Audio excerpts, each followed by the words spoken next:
Hi there, this is Shauna from the Foiled Fox, and I'm super excited to be joining you today because I'm sharing a brand new stamp set by Papertrey Ink-Ink To Paper. It is called Wild Fields, and it has these wonderfully elongated stem pieces, and then it has some other elements that you can use for leaves or flowers or however you'd like to interpret it. It has a cute little bird. And so I'm going to start out using the elongated stem pieces, a piece of Luxe White cardstock, which is a textured cardstock that's got a creamy look to it. So starting with this, this tall piece that is really upright, I'm going to stamp half of it with ripe avocado and the other half with simply chartreuse. And with using these little ink cubes, it's very easy to get in there and kind of divide up this section, and you don't have to be real precise with it either. And you can see I'm not using a stamp positioner today. I find that this cardstock really accepts the ink very nicely, and so I get a nice impression. Now I'm going to be stamping that kind of swoopy, droopy one and out of ripe avocado. And then there's going to be one more piece that I'm going to stamp with simply chartreuse, and that's that kind of more upright, singular stem. Kind of nestle that right in with the rest of them. And then we'll go on to stamping the little blossoms that I chose. I chose kind of the elongated one. I wanted this to be a real serene one, but before we do that, I have this cute little bird that I'm going to be stamping, and I have inked it with Enchanted Evening. And I've kind of blotted off a little bit with my finger some of the ink on one side, so it looks a little shaded. And then now I'm going to do the flowers, and these are, I'm stamping with Harvest Gold and with Canyon Clay. So it's a yellow and kind of an orange. And this is kind of a serene card. And so I like these colors. They go nicely together, and they just give this very tranquil kind of scene. And it doesn't take very long to ink this up, and then we'll be moving on to stamping the sentiment.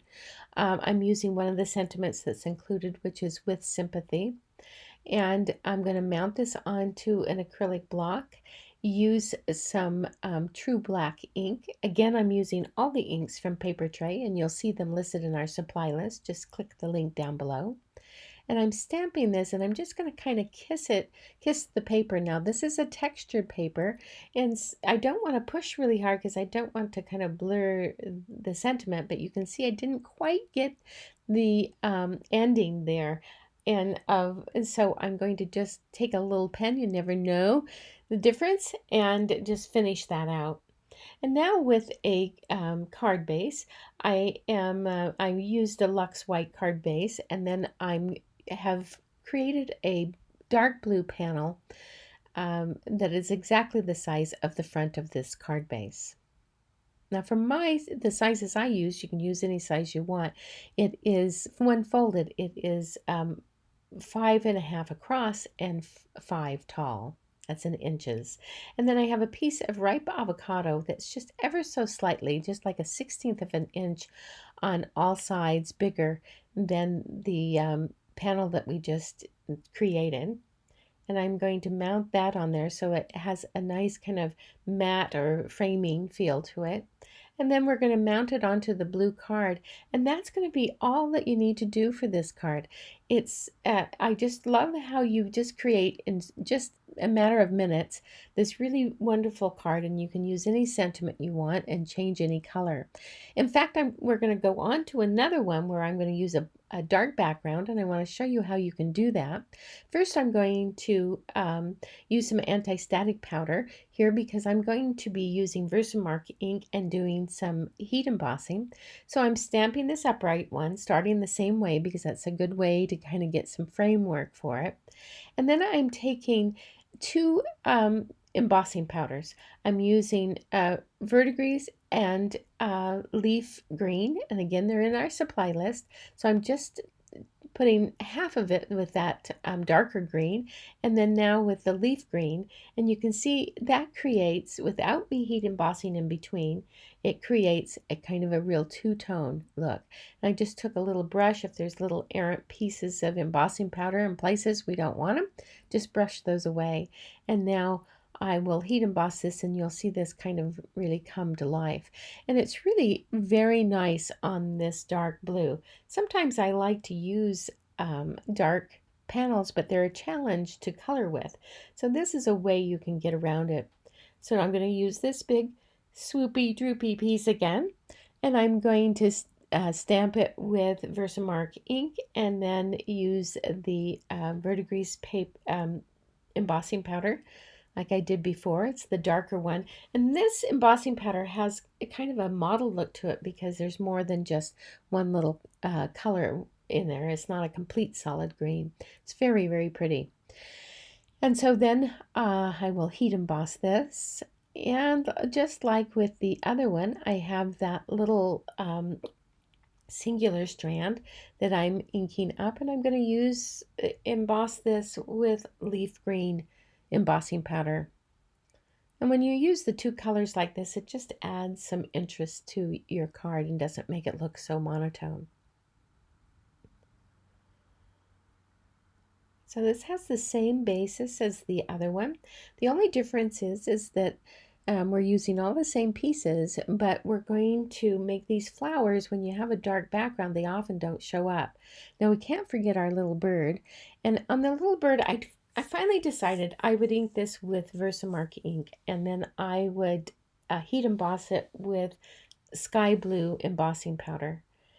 That actually turned out to be a nice choice.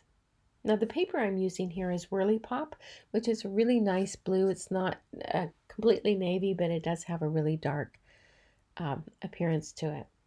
And then now I'm going to use two colors of gouache paint. Now gouache is an opaque watercolor, and I'm using white and I'm using a bright yellow. And I'm taking those same pieces that I had before, those kind of droopy ones, and I'm just kind of lightly tapping it into the ink. I don't want to dilute the ink. I'm not using any additional water. I'm just going to stamp those in there. And look how that just makes that blossom come to life.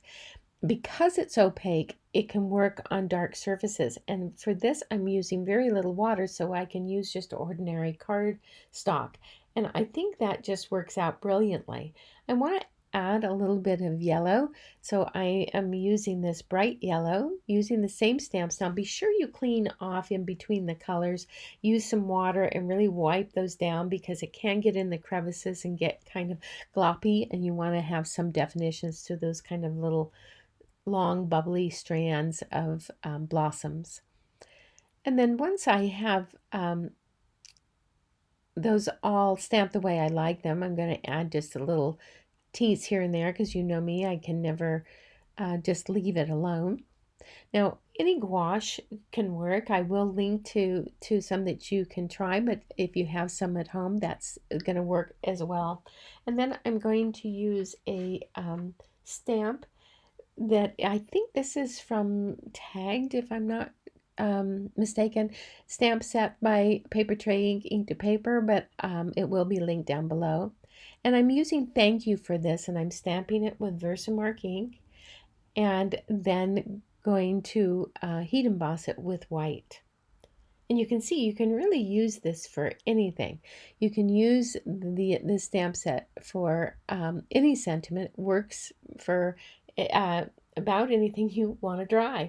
And so now I wanted to kind of brighten this up, so I'm taking this card panel and I'm mounting it on a slightly larger bright yellow one, just to give it a little bit of pop. And then I'm going to mount it onto a white card base that's a little bit bigger yet, that has a wider border on it, just so that it gives it kind of that matte finished look to it.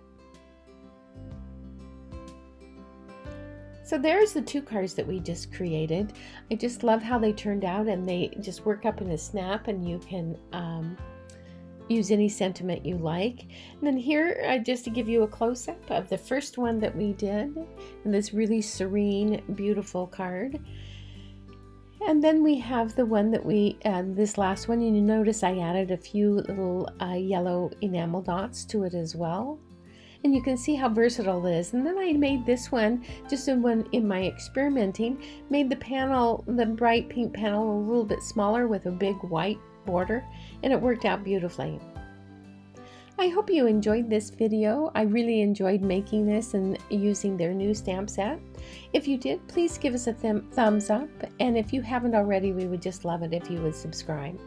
And then remember, you can always click on the links down below that take you to tons more pictures and inspiration and a complete supply list. Or you can go to foilfox.com/blog or just foilfox.com and you'll see all the products there. Thanks so much, and we'll see you next time.